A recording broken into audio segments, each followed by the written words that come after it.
We are hanging out here at the storage units yet again. Welcome to part 3 of the Mark III Toyota Supra build.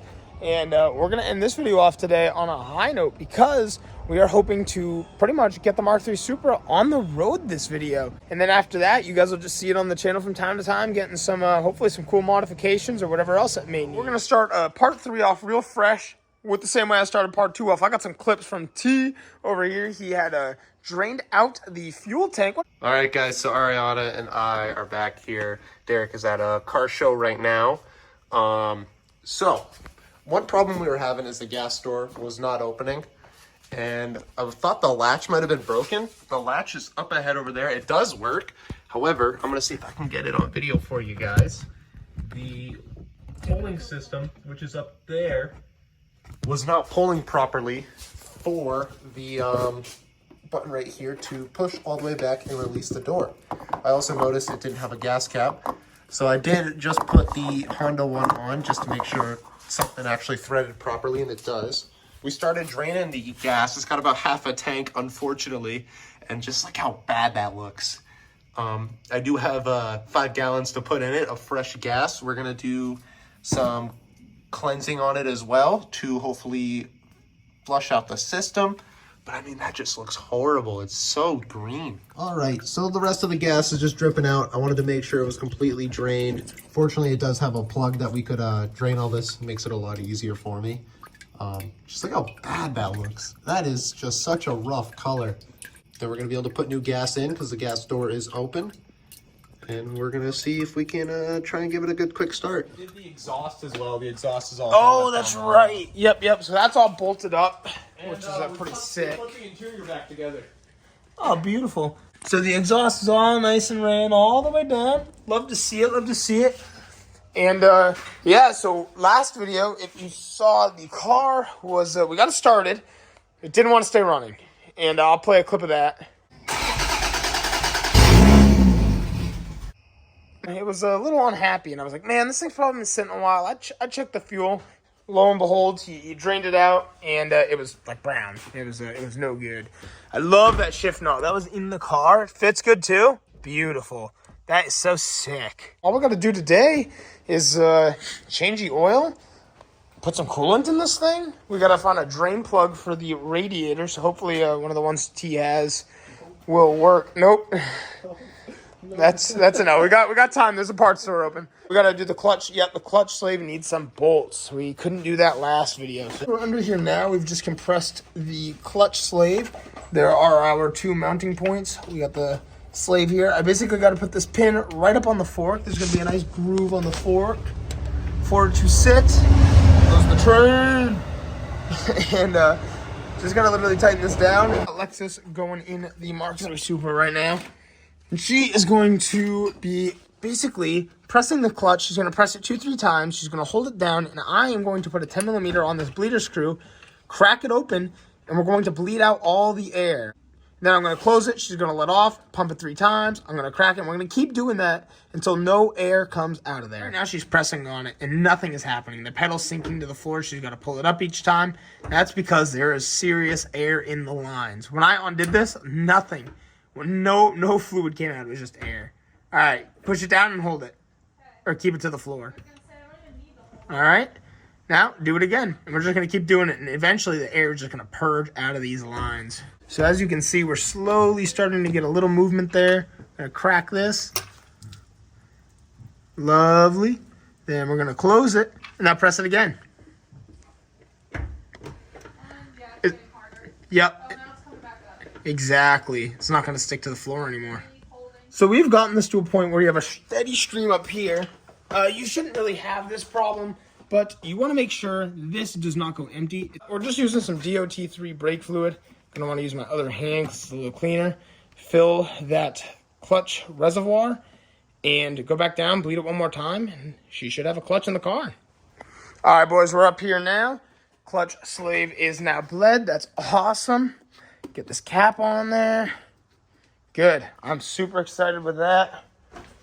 Now, unfortunately, we didn't have any plugs that fit the radiator, so Travis and Ariana ran to the store to hopefully they can source one. Take the engine oil cap off, the fill cap on the valve cover.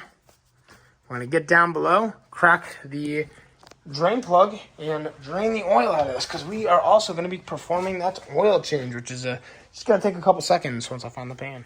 All right, guys, we got our drain pan in here. This is the biggest drain plug I've ever seen. It's a 19. We're going to smack it, get it nice and loose, pull the plug. Then after that, we'll go locate where the oil filter is.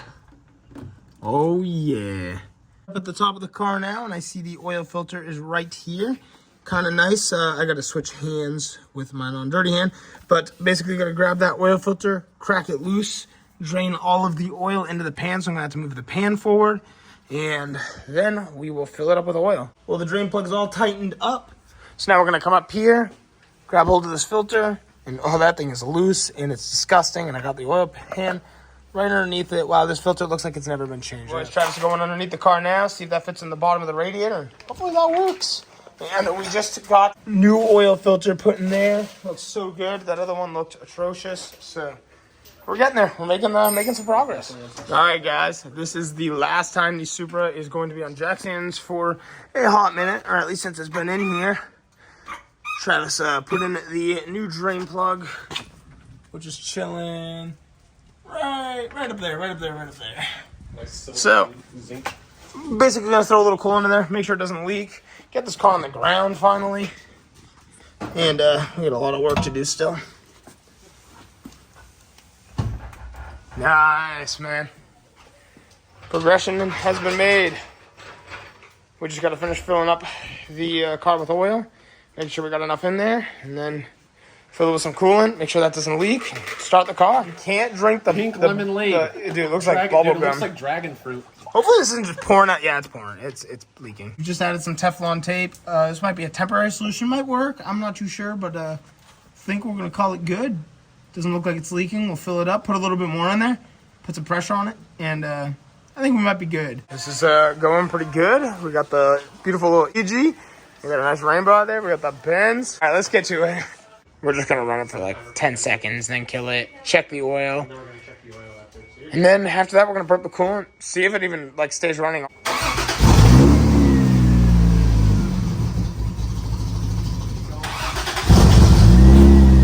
Rev it.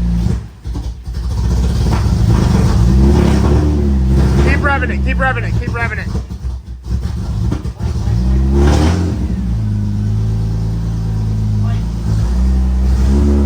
It's been a while since it's been driven. Yeah, it's starting to sound good. It's starting to work itself out. Yeah, this is awesome. I knew this car had like full potential, dude. This thing is amazing. Give you all that walk around. We did the math. It's been 11 days, and then there was a couple of days we didn't even touch it. Like, yeah, I mean, like realistically, like 3.5, 4 total days, because you came here twice, did some stuff. I was here 3 times, so each time I filmed, like, that's a whole part, and it's going. We just are literally waiting for the coolant to burp, and it might be fine, honestly. I mean, we'll find out. All right, guys, we're gonna start it back up, see if we can fully bleed it this time around, and that's pretty much it. I mean, once that's done, that's pretty much it. We just gotta do brakes at some point. They might do it if I'm not here, but should be something simple. Yeah, you're good. You can just start it. Let it run out here instead. Whoa, that's probably not that great, actually. All right, guys, that was intense. I revved it. I was like, oh, what's the worst that's gonna happen? And yeah, that was the worst that could have happened. This is not pretty, but thankfully, Travis said these are heat triggered, so that was fun. That was crazy. Just wanted to give it a rev. I just wanted to hear it. Okay, boys, that may have been a problem. That may be a big problem. It could not be a problem. Like I said, this thing sat for like 2 years. I'd have to imagine. That's the guesstimate. I mean, if we were to put an idea of how long this sat, maybe 2 years. But white smoke is usually coolant, and blue smoke is usually oil. There was a lot of white smoke, but we had it running, and it wasn't smoking like that before. Lots of things to figure. A gasket could really be blown. I mean, there's a lot of things to take in right now. You got it.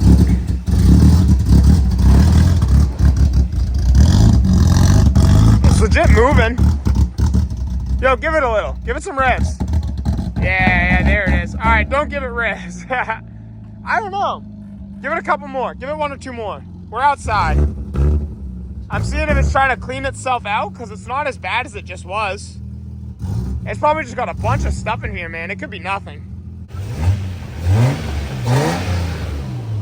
See? Now I'm revving it and it's not smoking as much. So we are just tripping out for nothing. I think it just sat for so long. Doesn't look like there's any cross contamination between coolant and oil. It's getting it's really like way less smoky though, so that is huge. Oh, it is? No way. Hey, that's so exciting. Boys, it is getting good. We were getting a little worried there, but actually it's getting pretty good. The smoke is like pretty much depleted. The coolant's going down. I think it's just about burped, or it did burp, because we were watching air bubbles come out. Watch the coolant drop. T's just holding it at a little bit higher idle right now. This is exciting stuff.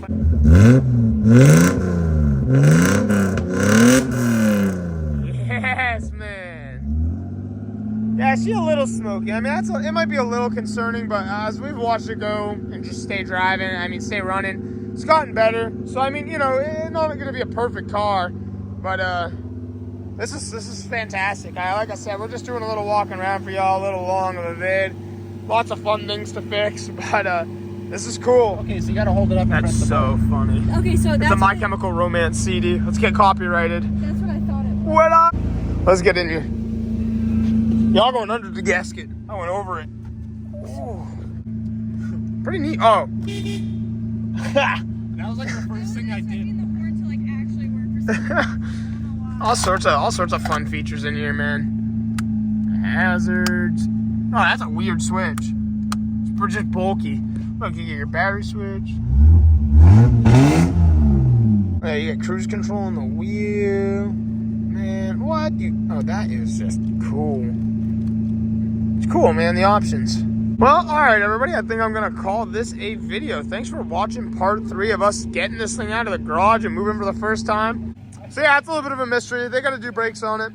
This will probably be the finish of this vid. And, you know, part 4, if there's a part 4, or you guys will just see it at a car meet. I don't know. You know, this is pretty much the success, was getting it on the road. All they got to do is brakes and register it, and it's on the road. But thank you so much for checking out today's video. If you want to see some more content on Ariana's Mark III Supra, don't forget to hit like and subscribe, and I'll see you all in the next one. Thanks for watching, and peace out. Putting her away. Until next time, boys.